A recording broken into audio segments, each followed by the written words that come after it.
Now to Syria, where evacuations resumed today from eastern Aleppo. Attempts to evacuate civilians and rebel fighters were halted on Friday amid accusations that both sides violated the terms of the evacuation agreement, which led to violence. Syrian state media reports that 75 buses entered the city this morning. As part of the new deal, a convoy of buses was also sent to evacuate civilians from two rebel-held villages in northern Syria. However, activists in the region say some of those buses have been burned by militants affiliated with al-Qaeda, which could affect the success of the evacuations.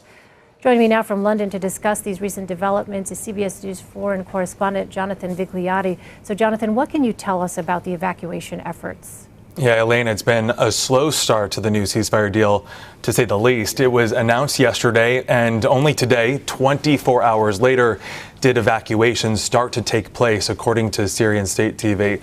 Video this morning that we've been looking at showing buses and, as you mentioned, ambulances re-entering eastern Aleppo to resume those evacuating efforts of civilians and rebel fighters. The rebel-held area that we're talking about has been the target of an intense bombing campaign by pro-government forces. As you mentioned, convoys were also preparing to evacuate residents from two villages besieged by rebels. That's the location where several of those buses, were being told, were set on fire. The incident shedding light on just how fragile this deal is. We're told, fortunately, nobody was injured. A similar deal fell to violence on Friday afternoon. That's when shelling halted the evacuation process. Dozens of ambulances and buses packed with people were caught in the crossfire. Today's evacuations, if you will, are kind of a do-over. At this point, though, it's still unclear how many people have actually been evacuated today. We do know as many as 9,000 civilians and rebel fighters reached safety before that first ceasefire abruptly ended on Friday.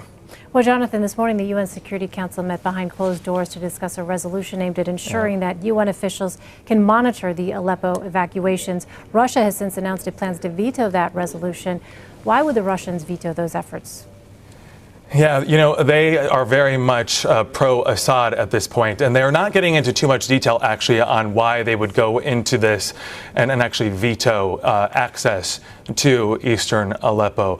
What we do know, though, is in the past 6 years of this ongoing civil war, UN observers have petitioned quite regularly to gain access so that they can witness and observe firsthand what civilians are going through on a regular basis, also to petition for more aid.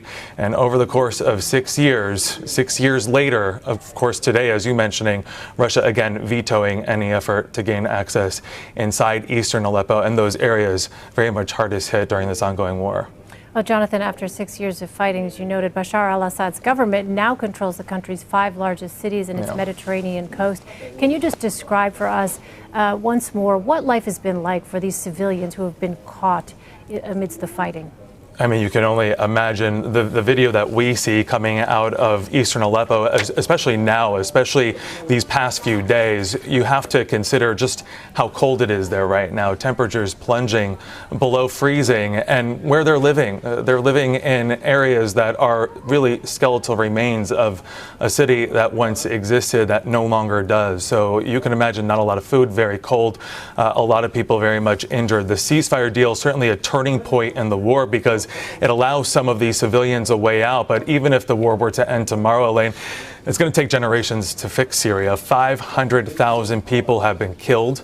Many more risked their lives to travel to Europe, and countless others, as we've been talking about, still trapped in Aleppo. Hopefully this ceasefire, its ongoing success, will allow for their evacuation. All right. Jonathan Vigliotti in London for us. Jonathan, thank you.